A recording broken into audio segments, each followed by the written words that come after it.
Imagina só a tarefa: criar um monumento para uma figura histórica fundamental, alguém que deu nome a uma das universidades mais famosas do mundo. Agora, imagina que você não tem absolutamente nada para começar. Nenhum retrato, nenhuma descrição de como ele era, nada. Como é que se esculpe um fantasma? É um beco sem saída criativo, né? E foi exatamente esse o dilema do escultor Daniel Chester French no século XIX, quando ele recebeu a encomenda para criar a estátua de John Harvard. O nosso material de hoje vem justamente das atas de uma reunião da Sociedade Histórica da época, onde eles debateram isso. E o fascinante é que a discussão revela muito mais sobre eles do que sobre o próprio John Harvard. Exato. Então a nossa análise aqui não é só listar os poucos fatos sobre ele, mas mergulhar nesse debate, investigar como a ausência de um homem deu origem a um símbolo tão poderoso.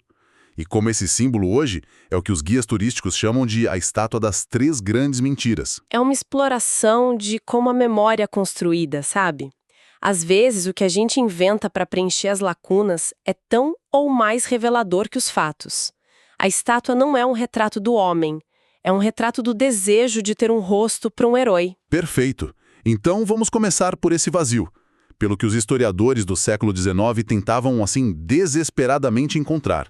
O que de fato a gente sabe sobre John Harvard? E a resposta é... Quase nada. É frustrante. O que temos de concreto são registros do Emmanuel College, em Cambridge, na Inglaterra. Ele se matriculou em 1631. E como pensionista, né? Isso já diz alguma coisa. Isso, pensionista, significava que a família tinha dinheiro para pagar os estudos, ele não era bolsista. Ele se formou bacharel e depois fez o mestrado em 1635. E ele era um clérigo, um reverendo. Mas até isso é meio nebuloso. Ninguém sabe se ele foi ordenado na Inglaterra ou se foi só aqui na América. A idade dele também é um chute, né? Total. Eles presumiram a idade média de um formando, o que o colocaria com uns 27 anos quando morreu. Mas é pura suposição. E as lacunas são gigantescas. Enormes. Não sabemos onde nem quando ele nasceu, nada sobre os pais, ele simplesmente aparece nos registros históricos já adulto na universidade, e a vida dele na América é um piscar de olhos. A primeira menção é de 1º de agosto de 1637, quando ele foi aceito como um morador de Charlestown. E apenas 13 meses depois, em setembro de 1638, ele morre de tuberculose. Fim da história. É um tempo ridiculamente curto para se tornar imortal, né? A saída de puritanos. Mas, de novo, é só teoria. É impressionante que, com essa falta de informação toda, o legado dele se resuma a um único ato, que, para variar, também é cheio de ambiguidades, a famosa doação para a nova faculdade. Exatamente. A primeira grande dúvida era sobre o valor. Um panfleto da época chamado Os Primeiros Frutos da Nova Inglaterra dizia que ele doou metade de seu patrimônio. O que levou à especulação de que o patrimônio total seria de 1.600 libras e a doação de 800. E 1.600 libras em 1638. Nossa, era uma fortuna inimaginável. O poder de compra era umas 5 ou 6 vezes maior do que na época em que eles estavam tendo essa discussão, no século XIX. Seria como um multimilionário hoje. Exato. Mas essa dúvida foi mais ou menos resolvida por uma anotação do governador Winthrop. O chefe da colônia, basicamente. Isso.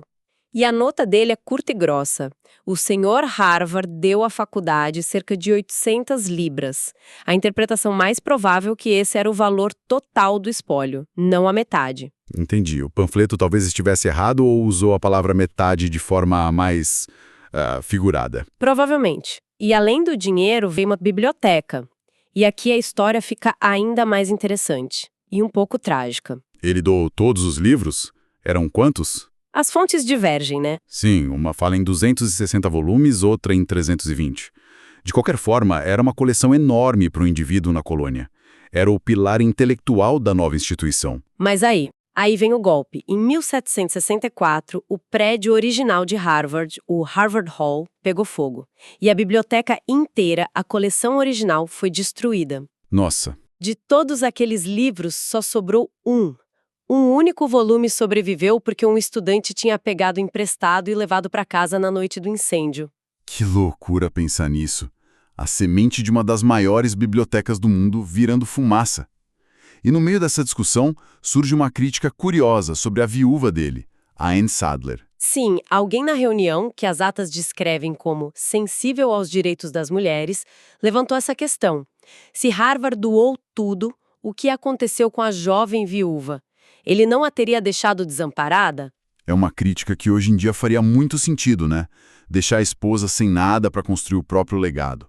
Mas o contexto da época era outro. Completamente diferente. A crítica era anacrônica. Em 1638, a prática legal padrão era o que se chamava de os terços. A viúva tinha direito a 1/3 dos bens móveis e o direito de usar 1/3 dos imóveis durante a vida. Então, a doação dele estava dentro da norma. Não foi algo cruel para os padrões da época. De forma alguma. E, de fato, Anne Sadler não ficou desamparada. Menos de 8 meses depois, ela se casou de novo com o reverendo Thomas Allen, com quem teve vários filhos. A vida seguia. Ok, então o cenário está montado. Temos um homem sem rosto, sem história, cuja única ação é uma doação meio ambígua. E o escultor Daniel Chester French tem um bloco de argila na frente dele. E agora? Agora o debate se divide em 2 caminhos totalmente opostos. De um lado, tínhamos os pragmáticos, liderados por um senhor Dini. A lógica dele era: se a gente não sabe como era o rosto, vamos focar no que a gente pode saber, a roupa. Faz sentido. Pelo menos o traje poderia ser historicamente correto.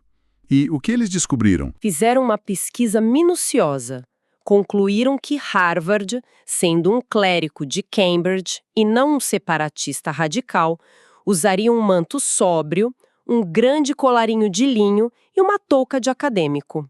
Então, pelo menos do pescoço para baixo, a estátua teria uma base na realidade. Era um consolo, mas que não resolvia o problema do rosto. E é aí que entra a objeção mais forte, a do presidente da Sociedade Histórica. A crítica dele era filosófica. Exato, ele foi categórico. Criar um rosto do nada seria, nas palavras dele, uma apresentação falsa, uma mentira de bronze. Uau! O argumento dele era muito poderoso. Se nós, que sabemos a verdade, criarmos uma ficção, como as gerações futuras vão saber distinguir o fato da invenção? É uma questão sobre a responsabilidade do artista com a verdade histórica. Exatamente. E ele usou o exemplo da estátua de Roger Williams, o fundador de Rhode Island, que fica no Capitólio em Washington.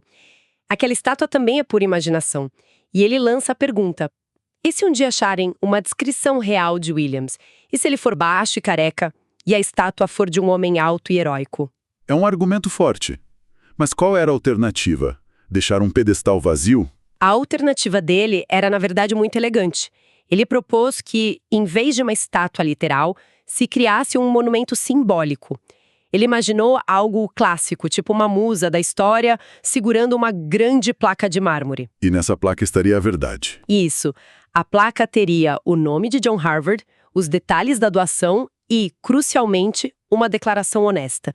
Nenhuma imagem autêntica dele sobreviveu. Ele concluiu com uma ideia bem bonita, né? Belíssima. Ele disse que o verdadeiro e eterno retrato de John Harvard era a própria universidade. O legado dele não estava num rosto, mas nos corredores, nas salas de aula. Uau! É uma solução intelectualmente honesta, sem dúvida. Mas eu me pergunto se teria o mesmo impacto. Uma musa da história não seria algo meio frio que não conecta com as pessoas? Você tocou no ponto central do contra-argumento. Foi essa visão que prevaleceu, liderada por um Dr. Ellis. Para ele, a falta de informação não era um problema, era uma oportunidade. Uma oportunidade para o artista, imagino eu? Exatamente. Dr. Ellis argumentou que a ausência de fatos liberava o gênio do artista. O escultor deveria ser guiado por ideais. Ele queria que a estátua personificasse graça, delicadeza, dignidade e reverência. Em outras palavras, se não sabemos como ele era, vamos esculpir como ele deveria ter sido. É a criação de um mito abertamente. Precisamente. E o Dr. Ellis acrescentou um detalhe genial que selou o destino do monumento. Ele sugeriu que no pedestal da estátua fossem colocados lado a lado os selos do Emmanuel College, onde Harvard estudou, e o selo da Universidade de Harvard. Isso muda tudo. De repente, não é mais só sobre o homem. Exato. Esse detalhe transformou a estátua. Ela deixou de ser um retrato falho de uma pessoa e se tornou um símbolo poderoso da transferência do conhecimento, a tocha da sabedoria passando do velho mundo para o novo. Então, no final das contas, o lado que defendia o símbolo venceu, só que com um símbolo diferente. Isso nos leva direto à inscrição na base da estátua, a fonte das famosas 3 mentiras. A inscrição diz: John Harvard, fundador, 1638. E os guias adoram apontar os erros. Primeira mentira, a imagem. Não é John Harvard. A lenda diz que o escultor usou um estudante da época como modelo. Segunda mentira, fundador. Ele foi um benfeitor crucial, mas a instituição foi fundada 2 anos antes, em 1636, pelo governo da colônia. E a terceira mentira, o ano, 1638. Foi o ano da doação e da morte dele, não da fundação, que foi 1636. Espera aí. Então, a estátua mais famosa de uma das universidades mais famosas do mundo é basicamente uma fake news de bronze. O rosto não é dele, ele não foi o fundador e o ano está errado. É o paradoxo perfeito. Um monumento à busca pela verdade que é factualmente incorreto. Isso nos traz de volta a preocupação do presidente da Sociedade Histórica.